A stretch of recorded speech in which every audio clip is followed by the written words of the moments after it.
bunyi motor ni sebab motor ni tak ada bunyi. Kalau nak tahu motor ni enjin dia on, kita tengok tayar belakang ni. Bila saya pulas je, dia bergerak.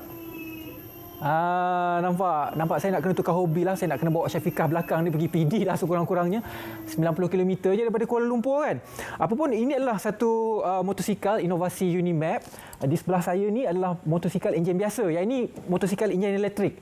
Saya nak terangkan secara terperinci, saya bukanlah engineer otomotif. Tetapi Syafiqah ada bersama dengan orang-orang yang tepat. Sementara saya menunggu Syafiqah untuk habis nak pergi ke PD. Syafiqah, silakan. Wow, bertambah segak Ridwan di atas motor itu tadi. Bukan main lagi. Tapi hati-hati Ridwan, jangan sampai terkena saya. Situ saja. Apa pun seperti mana Ridwan katakan tadi, kita akan bercerita mengenai inovasi daripada Unimap itu. Tapi sebelum itu, sebenarnya pada 2 Jun 2022 baru-baru ini, Yang Amat Berhormat Perdana Menteri telah pun mengisytiharkan pada 2 Jun setiap tahun merupakan Hari TVET Negara. Jadi susulan itu, semua institusi di bawah kemahiran, iaitu seperti Kementerian Pengajian Tinggi, Kementerian Belia dan Sukan dan juga Kementerian Sumber Manusia bersama-sama memperkasakan lagi TVET ini. Jadi tidak ketinggalan, Unimap juga bersama-sama dengan harapan dan juga impian daripada kerajaan untuk memperkasakan TVET. Bersama dengan saya di studio ialah 3 orang daripada Unimap, iaitu saya bersama dengan Timbalan Naib Chancellor Penyelidikan dan Inovasi Unimap, Profesor Insinyur Dr. Rizal Afendi, Cik Ismail, dan juga bersama dengan Profesor Madya Insinyur Teknologis Dr. Syahriman Abu Bakar, Ketua Pusat Kecemerlangan Pendidikan dan Teknologi Sukan Pemutaran Motek Unimap, dan juga di sebelahnya kita bersama dengan Cik Rishan Murali, pelajar sarjana Sains Kejuruteraan Mekanikal Unimap. Assalamualaikum, selamat pagi. Jauh datang daripada Perlis ni, naik motor tu ke? Tapi sampailah kan kalau di sini boleh. Nak bawa harum manis tak ada masalah. Oh, harum manis boleh. Itu kita dah dengar tu, tapi awak tak? Dah habis musim. Tapi ialah bercakap mengenai musim sekarang ni, memang tengah musim TVET. Sana dan sini kita berbicara mengenai TVET, apatah lagi setelah Perdana Menteri mengisytiharkan 2 Jun ialah Hari TVET Negara. Jadi saya pasti Unimap juga tidak ketinggalan untuk bersama-sama menyahut seruan ini. Tapi sebelum tu kita nak bercerita juga mengenai apa itu sebenarnya TVET dan mengapa TVET ini sebagai satu elemen yang cukup penting untuk diperkasakan dan juga untuk meningkatkan lagi kemampuan dan juga ekonomi Malaysia. Okey, terima kasih Syafiqah. So seperti mana kita sedia maklumlah, TVET ni menjadi satu agenda utama negara sekarang ini, yang mana kerajaan sendiri telah menubuhkan Majlis TVET Negara yang dipengerusikan oleh Yang Amat Berhormat Perdana Menteri sendiri. Yang mana dianggotai oleh pelbagai kementerian dan juga beberapa industri. So ini menjadi satu fokus utama negara, yang mana TVET ni akan menjadi satu niche area untuk meningkatkan teknologi mahir di dalam Malaysia kita sendiri. Dan juga baru-baru ini diadakan Minggu TVET Negara, yang mana kita ingin mewar-warkan kepada semua masyarakat tentang pentingnya TVET ini di dalam negara kita sendiri untuk membangunkan negara kita. Dan sudah pastinya seperti mana kita sedia maklum, negara kita ni, sektor perindustrian ni, dia masih lagi memfokuskan kepada sektor pengeluaran, bukannya sektor pencipta. Justru kita memerlukan jurutera teknologis yang mana berkemahiran tinggi untuk mengendalikan sektor perindustrian dalam industri pengeluaran itu sendiri. Ya, betul. Saya mengambil daripada apa Prof katakan apabila kita bercerita mengenai TVET, ramai yang berfikir mengenai kemahiran kecantikan, memasak, menjahit, tetapi sebenarnya kemahiran ini juga ada kemahiran tinggi seperti mana yang Unimap sedang lakukan sekarang ini. Jadi kita nak beralih kepada doktor untuk bercerita mengenai kemahiran tinggi, khususnya apabila sekarang ini kita lebih memfokuskan kepada bidang teknologi, robotik, dan seperti mana yang kita boleh lihat motor itu tadi. Pandangan doktor? Okey, terima kasih Syafiqah. Selamat pagi Malaysia, salam daripada Unimap. Kami melihat teknologi tinggi ini penting. Dia bukan saja teknologi yang berkaitan dengan apa yang kita maksudkan sebelum ini, tetapi teknologi ini diperlukan untuk membangunkan Malaysia selepas ini. Apa yang kita gunakan, apa yang kita belajar daripada sistem yang kita develop ini, kita memerlukan apa yang saya belajar dulu. Saya 11 tahun di Jepun, belajar bersama di Jepun, universiti di Jepun dalam sistem design, dan juga dalam 6 tahun bersama dengan industri Jepun. Jadi apa yang diterapkan daripada pembelajaran sana, salah satu yang saya ingat adalah you learn by doing. Mereka mengatakan kepada saya, tak ada cara lain untuk memastikan kita sentiasa cekap, kita sentiasa bermotivasi, kita kena buat sendiri. So adalah biasa bila kita tengok di sana daripada engineer sampailah ke atas, mereka boleh membuat segala kerja. Jadi apa yang saya cuba sangkutkan dengan TVET ini, teknologi yang kita develop sini adalah teknologi yang kita kembangkan bersama dengan pelajar. Ia ada relationship bersama dengan industri. Jadi apa yang kita ingin terapkan, kita melakukan banyak kerjasama dengan industri, mewujudkan industri di dalam UNIMAP semata-mata untuk membolehkan pelajar mempunyai kemahiran di industri-industri seperti otomotif, perkilangan dan lain-lainnya. Apabila pelajar terdedah dan melakukan sendiri aktiviti tersebut, mereka akan mendapat keyakinan diri, dan bila mereka pergi untuk bertemu duga, mereka dah tahu ini kami sebagai seorang jurutera graduan TVET, kami boleh mereka cita dan juga boleh melakukan kerja-kerja mempunyai high skill sendiri. Jadi itulah yang kami nak student-student kami supaya boleh sehingga boleh meningkatkan teknologi di industri dan juga Malaysia secara amnya. Okey, saya nak beralih kepada Rishan, sebab kalau kita boleh lihat selalunya pelajar ni bila habis sahaja SPM, mereka bercita-cita untuk masuk ke IPTA atau IPTS, tetapi dalam bidang yang lebih teoretikal,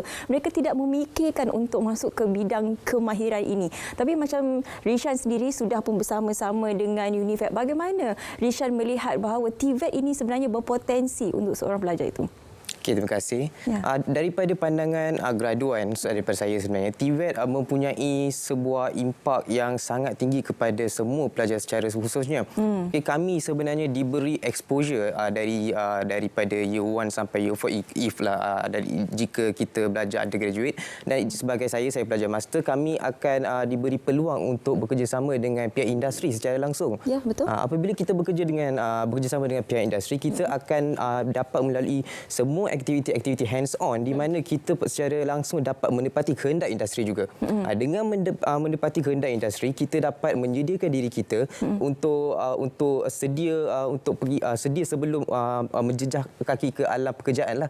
So di mana saya ingin kongsikan satu contoh untuk menghasilkan motosikal retro triple lace dan juga REV itu yang motosikal elektrik. Kami sudah diberi peluang untuk pergi ke tempat industri tersebut dan belajar semua cara untuk memasang, untuk membuat, dan juga cara-cara untuk membuat eksperimen secara langsung dan bukan berlandaskan secara teori saja. So hal ini secara tidak langsung akan membolehkan kami untuk sediakan diri kami untuk membolehkan kami belajar secara langsung, belajar secara teori dan juga secara praktikal, secara tidak langsung. Hal ini juga seperti yang Prof katakan tadi, dapat menepati keperluan industri dan membolehkan kami untuk lebih majulah pelajar-pelajar lepas ni. Kalau berdasarkan apa yang dikatakan oleh Rishan, kita nampaklah sebenarnya TVET ini memang cukup untuk mempersiapkan seorang graduan itu untuk menempuh alam pekerjaan. Tapi satu cabaran ni apabila kalau mereka belum lagi masuk TVET dah ada spekulasi macam-macam. Jadi bagaimana sebenarnya Prof, kita nak meyakinkan bukan sahaja masyarakat, bukan sahaja kepada belia, tetapi ibu bapa. Sebab ibu bapa ni dipantang sikit bila dengar kemahiran-kemahiran. Allah tu ada Prof. Okey, sebenarnya TVET ini bukan sahaja UNIMAP yang menawarkan pelbagai program bermula daripada ijazah, diploma, ijazah dan juga sehingga master dan PhD, tetapi juga kita ada 11 kementerian, pelbagai kementerian yang menawarkan program TVET. Seperti mana Syafiqah katakan tadi, itu betul lah. Ada yang beautician, ada yang memasak dan sebagainya. Itu adalah skill set yang ada di bawah program-program TVET. Dan program TVET ini dirangka khusus yang mana kita mendapatkan input daripada stakeholders kita, daripada industri dan juga ibu bapa juga, dari segi untuk membangunkan kurikulum tersebut. Dan uniknya TVET ini, seperti mana yang diterapkan di UNIMAP ini, kita melaksanakan konsep work-based learning, WBL. pengajaran berasaskan kerja yang mana pelajar ni berpeluang untuk ditempatkan di pihak industri selama hampir setahun untuk memberi pendedahan dan juga pengajaran secara praktikal seperti mana Rishan katakan tadi lah, dia ada peluang itu. Inilah kelebihannya program TVET berbanding dengan program-program yang lain lah. Macam itulah.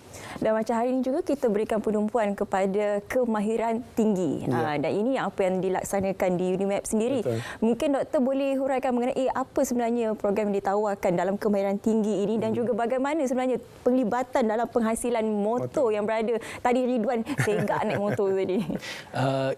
Kita menyediakan sebagai contohnya daripada kita ada pelbagai fakulti. Jadi saya bagi contoh saya lah. Saya walaupun saya daripada Center of Excellence Automotive dan Motorsport, kita buat research directly penyelidikan dan pengkajian mengenai automotif. Kita di bawah fakulti Teknologi Kejuruteraan Mekanikal FTKM, kita mempunyai CJ seperti automotif dan welding.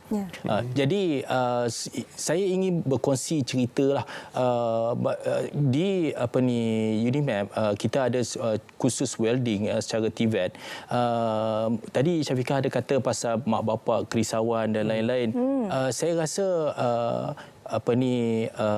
mak bapak patut tahu bahawa setengah skill yang kita belajar, contohnya daripada kursus welding dan juga bersama dengan welding professional, di mana ia boleh menawarkan gaji sebanyak gaji permulaan yang dalam 5 ataupun 6,000 ringgit, 6,000 US dollar. Permulaan dan dia boleh mencapai sehingga 30 ataupun 40 ribu dolar, bukan saja di Malaysia tapi di tempat-tempat yang lain. Jadi kemahiran tinggi ini dia adalah sesuatu yang diperlukan.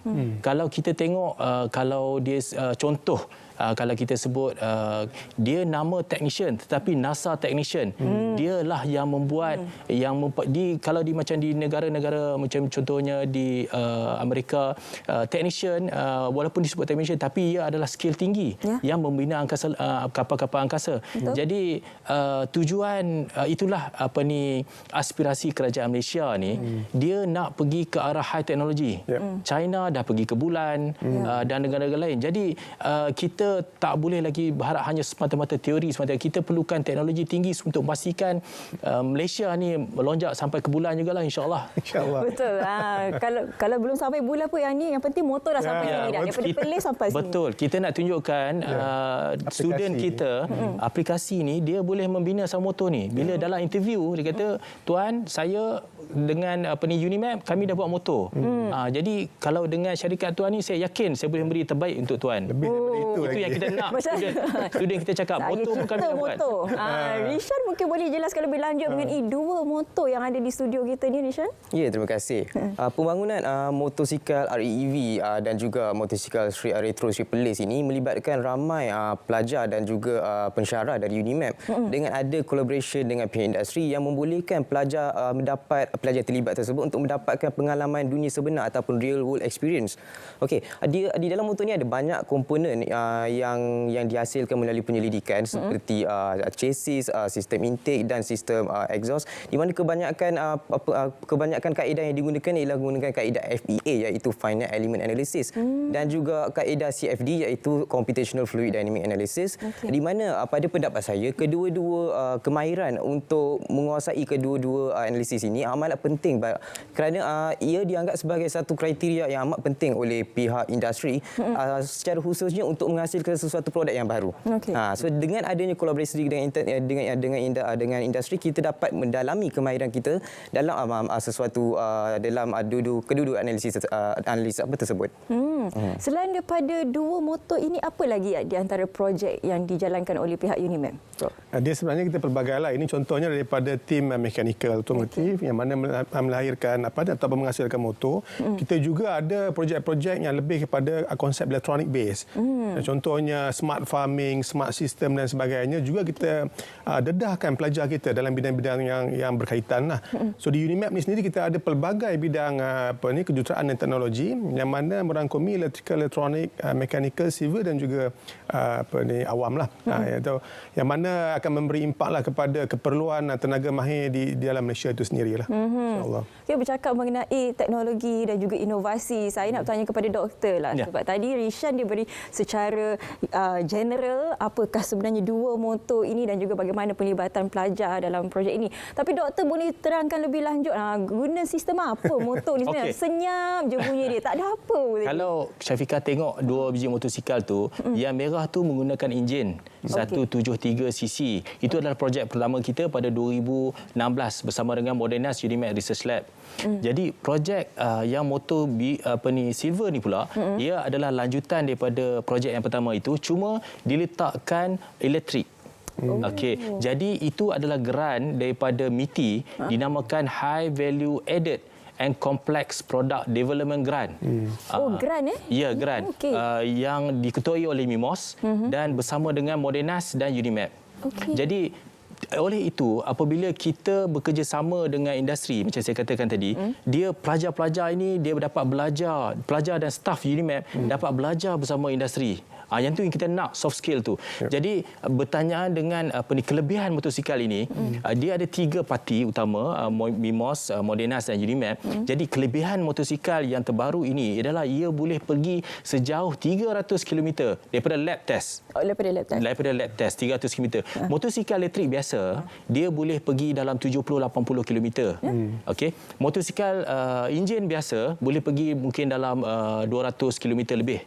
Tetapi gabungan antara elektrik dan power generator daripada petrol memungkinkan motosikal ini pergi kepada 330 km dengan kos penggunaan sebanyak 6 sen setiap kilometer. Wow. Dah macam promote. Saya pula tertarik. Wah, Rishan kena buat berapa banyak lagi. Mungkin ramai nak beli.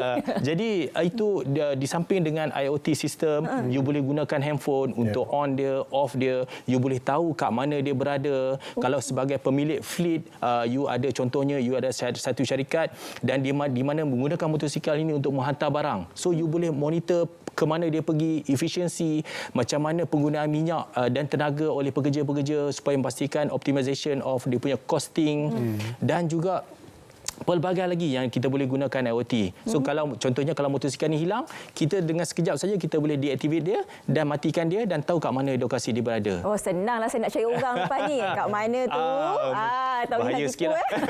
Okey, jadi kita nampak sebenarnya perkembangan dan juga evolusi TVET ini daripada dulu macam saya katakan tadi kulineri, kecantikan, menjahit, tapi kini ada pula kemahiran tinggi. Jadi mungkin boleh kongsikan sebagai untuk mengakhiri segmen kita hari ini, Rishan kata-kata kepada adik-adik belia di luar sana supaya untuk melihat TVET ini sebagai satu peluang yang cukup baik untuk belia, khususnya untuk kebolehpasaran mereka.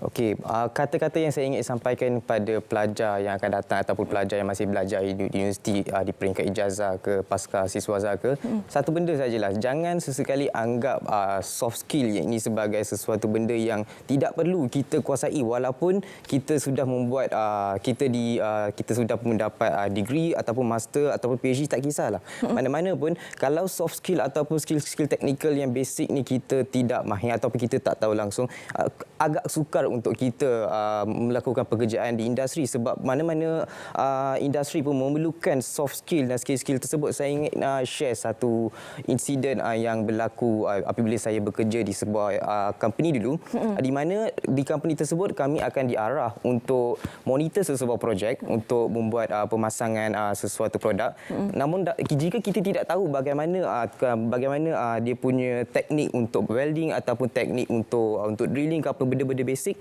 kita tidak dapat memastikan technician yang welding ataupun technician yang pasang benda tu dia akan pasang dengan betul ke ataupun tidak.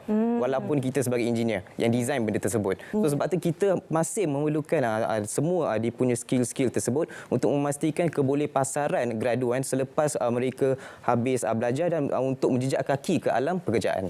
Saya setuju dengan Rishan katakan tadi, kata kunci dia adalah soft skill sebab dalam kemahiran ini juga kita akan mendidik dan juga mengajar belia di luar sana untuk cara berkomunikasi dari segi kepimpinan. Kalau bijak dari segi teori saja tapi tak boleh nak mempromosikan diri, nak menjual diri di luar sana pun tak laku juga. Itu tak dapat kerja.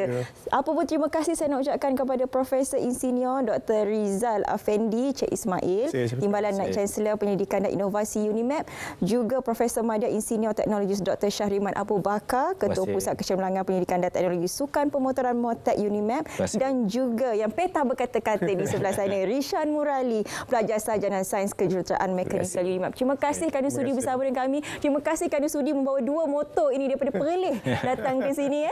Terima kasih UNIMAP. Okey, daripada UNIMAP Perlis, kita nak terus sahaja ke Sabah. Ini kita dah bersama dengan rakan kita di Penampang. Pertubuhan Peladang Kawasan Penampang bantu jana pendapatan. Bagaimana mereka menjana pendapatan? Kita nak bersama dengan Zarif Sofia. Silakan Zarif.